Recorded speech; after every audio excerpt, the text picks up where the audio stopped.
Hello mga ka-home-based moms! My name is Juvy Reyes and welcome to my channel kung saan pag-uusapan natin ang karera ng buhay ng isang work-at-home mom at mga bagay-bagay na ginagawa namin ng kids and family para mabigyan kayo ng motivation habang tayo ay nasa bahay. So if you are new to my channel, please don't forget to like and subscribe para lagi kayong updated sa mga tips at kwento na aking ibabahagi. And don't forget to follow my Facebook page and Instagram. Tara Yes! na! At ito na nga mga momshies. So ito na yung ating part 2 ng Go2 application process. So kung hindi nyo pa napapanood yung ating part 1, make sure to click the link so nakalagay sa ating description box para malaman nyo yung first process na Go2. Okay, so dito sa video na to, meron na naman tayong bagong matututunan. So kung ano ba yung mga kailangan yung paghandaan, kailangan yung ready when it comes to initial interview. Okay, so let's go. Let's go. And yes, mga mommies, so let's have a recap about Go2 Careers application process. Number 1, initial assessment. So makikita nyo yung video about this dun sa part 1 ng ating Go2. So just check out my description box or the link after this video para makita nyo kung ano yung process na gagawin dito. And then, number 2 is initial call, back-to-back interview. Number 3, pre-hire orientation. Number 4, client interviews. So, for this video, nasa number 2 na tayo, which is initial call or back-to-back interview. So, bakit ba back-to-back? So, malalaman natin to on the next slides. So, ngayon, punta muna tayo sa initial call. For initial call, you have to keep your lines open because you are going to confirm a same-day confirmation about your schedule. So, you might receive it through an email or via SMS. And make sure that you're going to join the meeting that will be sent on your email. So, there is a meeting link. So, that is actually through Google Meet. So, sometimes, siguro, kung may pagkakataon ay nasa Zoom, but the one that I have is the Google Meet link. So, make sure that at least 5 minutes prior to the scheduled time, you have to enter the room. So, that is a great point or a good point for you. And also be mindful of the time zone in your country as you are scheduled on Philippine Standard Time. Okay, so in an event of a non-show, they will consider your application as withdrawn and you have to apply or to reapply after 60 days. So make sure na kung mag-yes kayo dun sa schedule na sinend sa inyo, so you have to reply on that email for confirmation that you will attend. But just in case hindi kayo available on that time, it's fine. Just give them a reply that you need to get another schedule. And i-grant naman nila yon. Okay? Now, let's go to the initial interview. So for this one, meron tayong 4 parts. So the first one is the technical check, educational background, work experience, and situational or behavioral interview questions. So mangyayari lahat ng yan doon sa 30 to 35 minutes of initial call. Now let's go to technical check. So I believe if you already watched our first video, naka-ready na siguro yung mga equipment nyo for this one. But then again, pag-usapan ulit natin. So for your technical check, again, CPU is at least i3 or AMD equivalent. Your RAM is 8 GB because you need it for multitasking. Main drive is SSD and your OS must be Windows 10 the internet is 5 Mbps, upload and download. And you must have a working headset, noise cancelling headset, and a working webcam.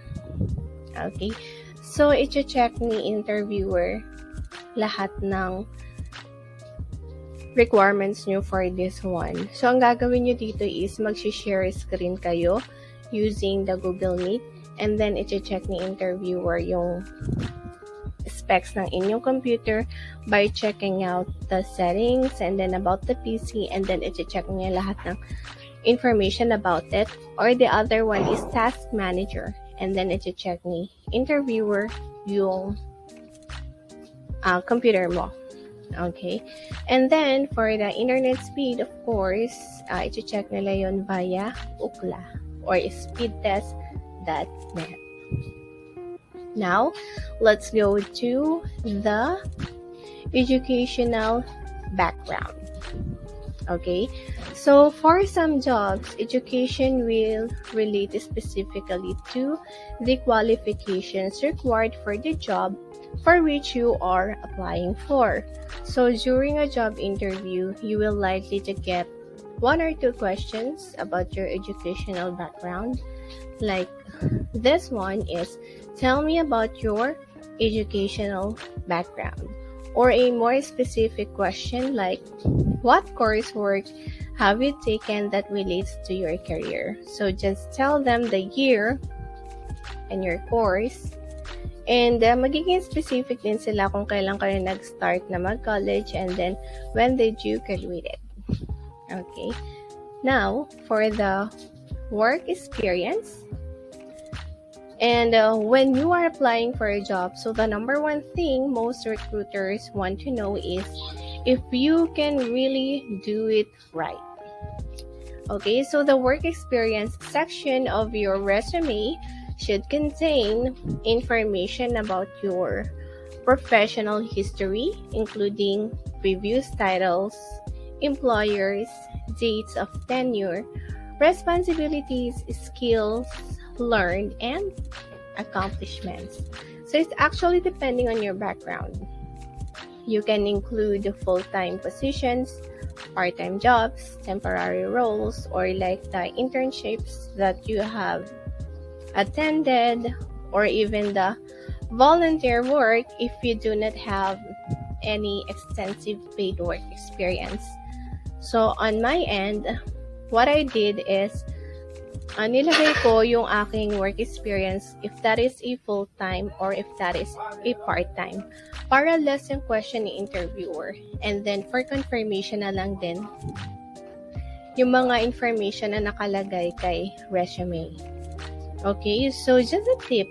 So during your interview, you can just open your resume on the other tab of your window. Para kung meron man siyang mga questions about your resume, it's very easy for you to check all the informations and you will make sure na accurate yung mga information na sinasabi mo.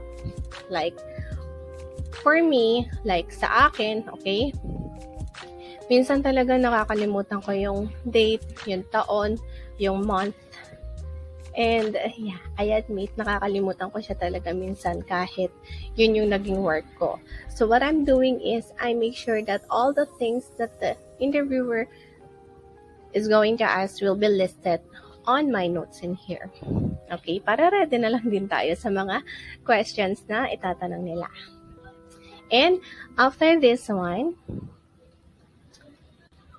you will be asked for the situational questions. So this is a different one, guys. So usually dun sa ating mga initial interviews na na-encounter, it's all about what do you expect after 5 years, or yung mga typical questions na what is customer service, or what is CSL, what is your background, what are your skills. So yun yung mga typical questions, diba? But for this one, this is a different one because they are going to ask you situational questions. So for situational questions, this is also called as behavioral or experience-based interview questions. So, ang kailangan yung isagot dun sa mga tanong nila ay base dun sa experience nyo, sa naranasan nyo, dahil ang i-evaluate nila is yung character nyo and the way you handle difficult situations.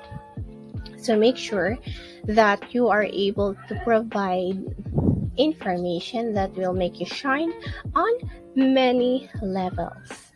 Okay, so guys, I'm going to give you a tip for this.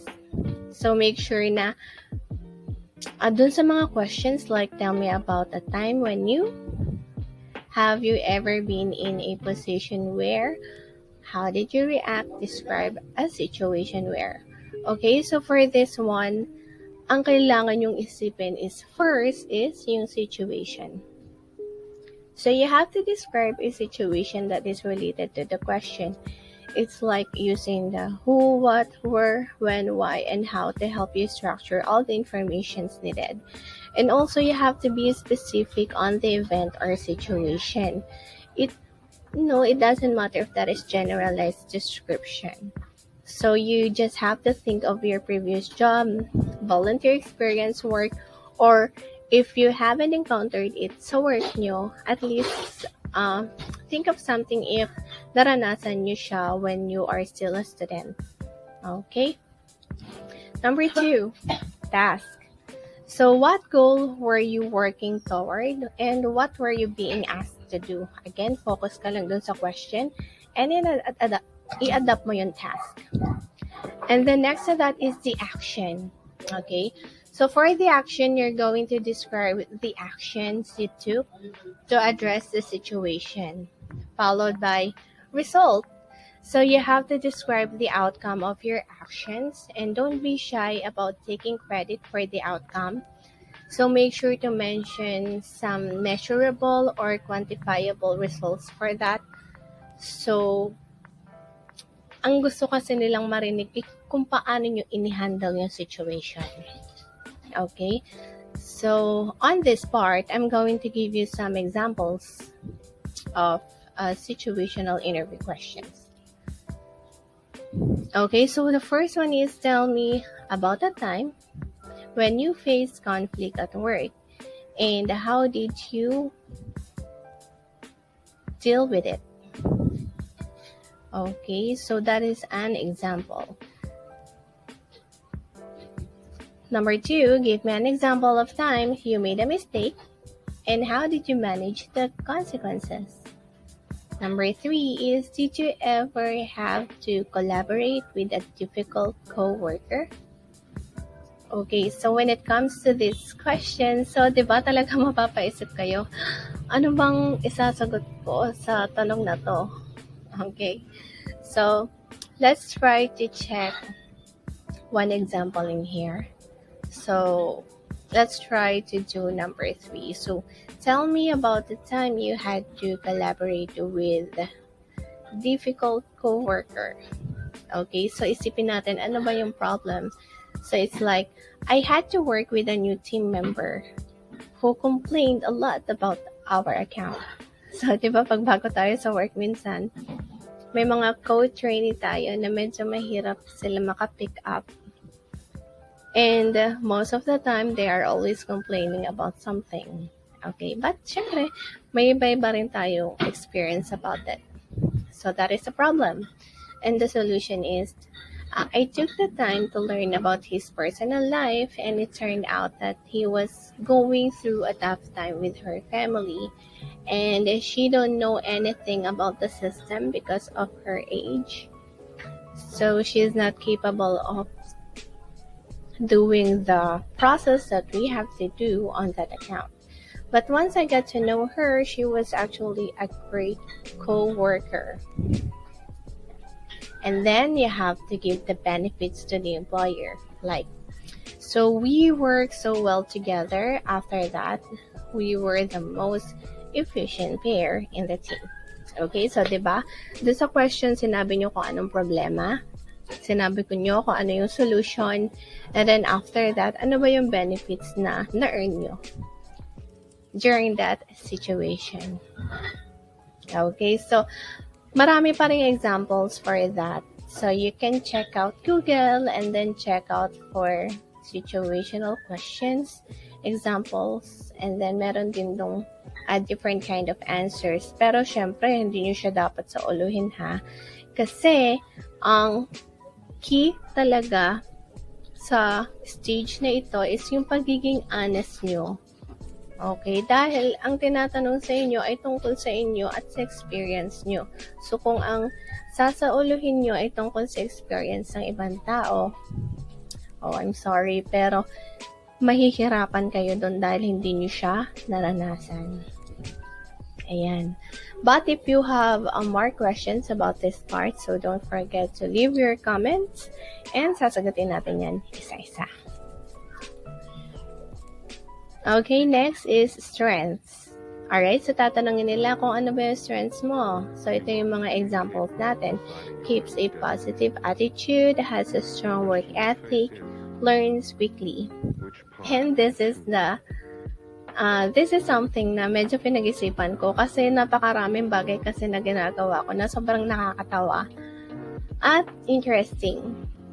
But I'm so shy to voice it out. Okay. So, kung kayo ay medyo vocal sa mga nararanasan nyo or fun facts about you, so good for you. Okay, so sabihin nyo lang yan. Just be open. Okay, so for this one, fun facts about you. So, when meeting new people in personal and professional settings, so they're going to ask you about some fun facts about yourself. And of course, this is a great opportunity to help people to know or to get to know you better. Okay, like what is your hidden talent? For hidden talent. So, wala talaga ako masabi dito. Bukod sa hindi ako marunong sumayaw, hindi rin ako magaling kumanta. So, yung mga bagay na gusto ko lang gawin is more on digital like this one, making my video, making some designs. So, yun lang. So, paano ko ba siya ipapakita? O, di ba? Medyo conflict. And then, what is your favorite childhood memory? So, kung meron kayong mga nakakatawa experience, so, just let it out. And what is the biggest risk you've taken? So, it's a serious one. So, you can make it funny, you can make it serious naman din. Alright? And, yung mga nilagay ko tungkol doon, ang nilagay ko sa fun facts about me is, I love to edit, to create videos, and I love posting it online. So, yun, yung maikli lang siya, but the other thing is parang malalaman din nila na, okay, meron tong skills when it comes to editing or creating videos like this one. Okay, so kayong bahala kung ano yung ilalagay nyo dyan. Just make sure na clear at good yung inyong ilalagay. And after that, okay, so pagtapos na si interviewer at medyo nagkaroon na kayo ng konting pep talk about it, so you're going to have 5 to 10 minutes break. Okay, so during this break time, sobrang relax lang ako. Sobrang calm lang ako. Bakit? Kasi it's not the typical initial call or interview na may encounter nyo. Napaka-relax lang ng conversation nyo. Parang friend mo lang din si interviewer. And they will make sure that you are at home. Kasi hindi sila yung tipo ng interviewer na parang madidistract ka or ma-intimidate ka. Instead of them na parang ipupush ka na kakabahan ka, ganyan. Sila yung magpupull sa'yo pataas para makuha mo yung confidence na kailangan mo during your interview. So, siguro that is the reason why nung interview ko is lagi ako nakangiti. Ayan. And, yun. Although nakangiti ako, kinakabahan talaga ako. But, for me to hide my, yung kakaba-kaba moment ko, I always smile. Just to make them feel na I am confident during my interview. And that is 1 point. Okay? 1 point para ma-hide nyo yung nararamdaman nyo. So, Again, on this part, intayin nyo lang yung instruction ni interviewer. And then, mag-ready na rin kayo para sa back-to-back interview. So, ano nga ba yung back-to-back interview ni Go2 Career? Okay? So, on this end, your interviewers will compare notes which can make a day-long interviews feel like a trap. Why? Kasi dun sa first interview mo, kung ano lahat yung sinabi mo doon, so sa second interviewer, they are going to compare it. Like, are all the details correct, or nagkaroon ba sila ng pagkakaiba, ng differences? So, if you tell the exact same story, the exact same way, on the second time, so nothing to worry about. Meaning to say, honest ka lang sa naging sagot mo. Okay?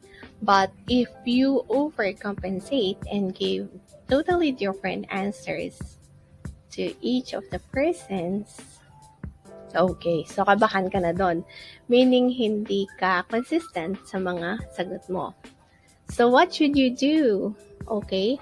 So, the best strategy is to give consistent answers. So, there is no question who you are and what you bring to the table, but to add in different details to show that there's more to you than the same scripted answers. So, although may nasabi ka dun sa first part, so maybe this is your chance to make it a better one. Like, if itatanong niya yung same question, kung sa first one sa tingin mo hindi ka na satisfied, on the second time na itanong yun sa'yo, make sure na magiging satisfied ka sa magiging tanong sa'yo, diba? So, just be honest, and honesty is the key. Okay? Alright. And then, for this, so, again, pep talk. Ano nga ba yung pep talk? So, again, this is like an informal conversation. So, they will make sure that you are at ease, that you will pull yourself together in order for you to success your initial interview. And also, you will feel at home. Yun lang yung masasabi ko. As in, sobrang babae talaga ng mga interviewer. It's like, kahit ma-attend ka ng mga ganitong klase ng session, you won't feel na hindi ka magaling. Okay, so for this one, you will feel na you are very accommodated and that you can actually bring out all the things that you can provide when it comes to your work. Kaya, i-grab nyo na lang yung opportunity and isantabi nyo yung pagiging kabada nyo. Okay? Kasi kung lagi kayong kinakabahan, paano na dun sa ibang company na medyo formal yung kanilang initial interview? Okay? So, go for it. You can do it. And thank you so much for watching, and this is the end of my video, but here is my last one tip. Okay, so be honest, so don't ever wax lyrical to your potential employer or recruiter. Just be true to what you want and can do, and keep everyone updated out of courtesy. Everything else will follow from that, and you as a candidate will get a much better experience. So just play to your strengths and stay true to yourself. Ikaw lang yung may kilala sa sarili mo at ikaw lang ang nakakaalam sa kakayahan mo. Kaya, go lang tayo dyan mga mamshies. And again, if you have further questions about this application process, don't forget to leave all your comments and I'll be open to answer all of that. Thank you so much, and again, please subscribe to my channel. Bye!